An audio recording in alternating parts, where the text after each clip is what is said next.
You're listening to the Greeks Gridiron, live with Ethan Haristodoulou. What's going on, everybody, and welcome back to another edition of the Greeks Gridiron. I am Ethan Haristodoulou, and today, more of my draft preview series as we dive into the Pittsburgh Steelers and a couple of guys that I would like to see them target going into this year's NFL draft. So, my Steelers fans, make sure you dive into that comment section. Let me know, who do you want to see the Steelers go after in this year's draft? What are your thoughts on my opinions? And also, by all means, go ahead and just share yours. I would love to hear from you all and discuss, so fire away in that comment section down below. But we'll dive right in. Again, I'm going over two selections here. First selection will be one that I like for the Steelers in day 2, so somewhere between that second and third round period. And then the other selection, I'll be talking what I would like to see them do with their first round selection. So diving in with the day 2 pick, my thought process on this one here was about how do you replace a versatile guy you grew in your system, someone who brought a lot of talent to the roster and is now off to the Detroit Lions in cornerback Cameron Sutton. And my thought process led me to finding another cornerback who I personally think could fit that role fairly well because of his size, his athleticism, his ability to tackle. There's a lot of really good things to like about him, and he feels like a Steeler guy. And I'm looking right at cornerback Kelee Ringo of Georgia at 6'2", 207 pounds, and a 4'3", 640. This guy has all the size you could ask for at cornerback, coupled with the ability to tackle. He could play in the box. He could play as your corner, whether it's out wide, in the slot. He fills in multiple roles very nicely. Another part of the idea with going with this selection here is that ability for him to maybe slip into a safety role if you need him to, especially since you ended up letting go of Terrell Edmunds. You need to try to find some secondary help, and I figured why not go after a guy like Ringo who, physically speaking, and just with some of the traits he has and what his skill set brings, could fill both the cornerback and the safety role, kind of killing two birds at one stone here. So I really like the potential that he brings. He is considered to be a very raw prospect, and he does only have 2 years worth of experience in the college ranks.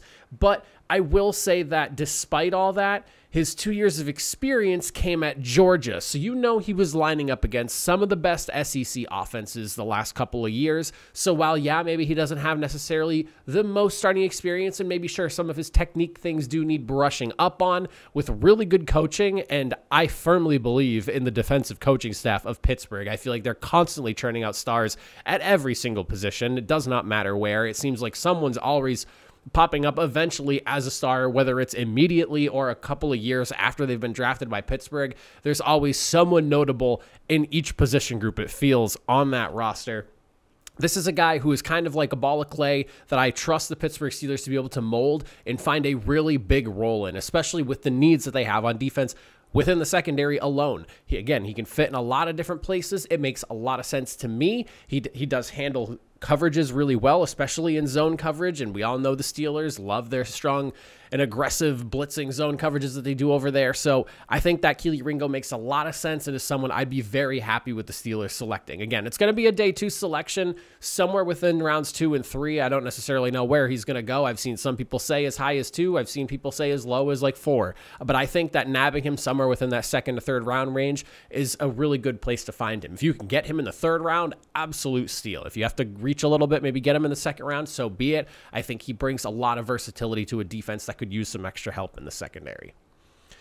As for the other selection that I have here for the Pittsburgh Steelers, at pick number 17, how do you go about spending that first round selection? You're midway through, just after the halfway point at the number 17 spot.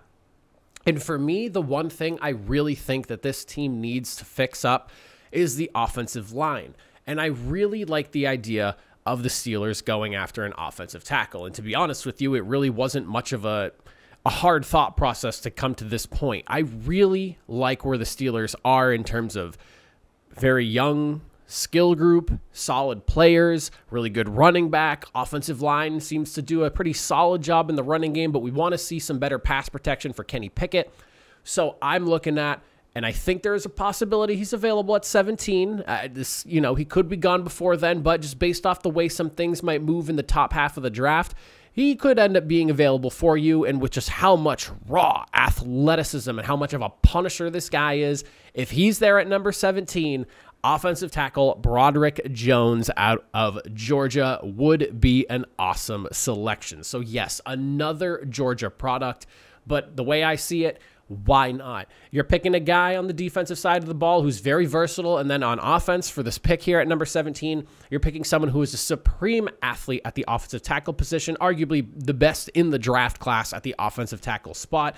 Like I mentioned, he is an absolute punisher. He has that badass type of mentality, that type of I want to beat up defensive lineman mentality you want from an offensive lineman. And you couple that with the fact that he did not allow a single sack in 2022. He checks off just about every single box you want to see from a guy. This is another one of those things, though, where, again, not a ton of NCAA experience. He only has 22 starts in his college career. And again, technique polishing, things like that need to be done to really get him to where he needs to be and reach his fullest potential.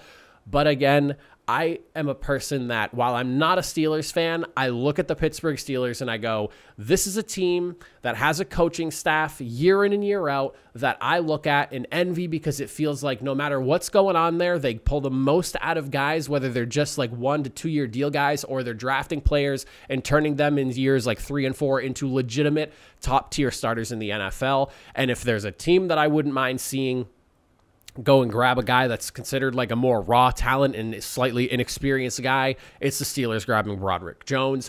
I think that with the way the offensive line is kind of set up right now too, Broderick Jones does struggle slightly when it comes to his run blocking ability, so that's not necessarily the biggest concern for me with how solid the group is. Najee Harris is a really good running back as well, so he can he alleviates, I think, the pressure that the offensive line does have to deal with in terms of running the football. But having him come in to an offensive line whose strong suit is more so running the football than it is protecting the quarterback anyways, this kind of works because you bring in a guy who's very good at pass blocking and needs to brush up on his run blocking ability.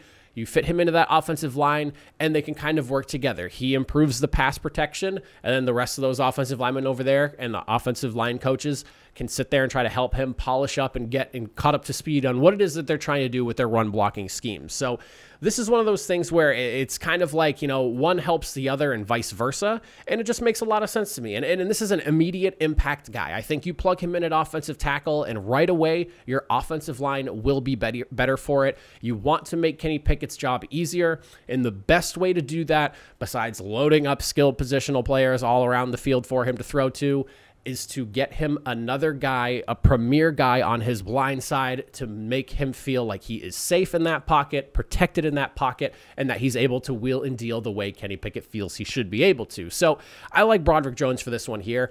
I was a little bit torn as to maybe going for something like safety here at this selection. When I was going through draft needs and things like that, I did see a lot of people sticking like a guy like Branch here for a selection as like a safety for this spot. And I was kind of close to maybe leaning that way. But once I settled in on Ringo as being such a versatile guy that you could potentially use in a multitude of ways because of his size and athleticism, I really ultimately settled on the offensive line, because it is something that, as somebody who grew up rooting for the Colts, and especially towards the back end of Andrew Luck's career, I watched a quarterback get absolutely murdered into retirement. I don't want to see that ever happen again. And so protect Kenny Pickett at all costs. Get you a guy who is an absolute dog in pass blocking and can help out the offensive line in an immediate area of need. But that is how I'm looking at the Pittsburgh Steelers in this year's draft. I would, again, love to hear your thoughts from you Steelers fans. Who do you want to see them go after? Do you like the selections I have listed out here? Obviously, just a couple of the picks you all have, but I didn't want to sit here and rattle off a pick for every single one of the guys because I don't necessarily know what all these teams are going to do. But I do have an idea as for team needs and some players that I feel fit really well with what's going on over there. So those are my two guys. I would love to hear yours. If you have a few in mind, comment away. I'll be sure to respond with my thoughts and opinions on your picks as well. But that's it for me. If you made it to the end of the video, I appreciate you. And I'll catch you guys next time. Have a good one.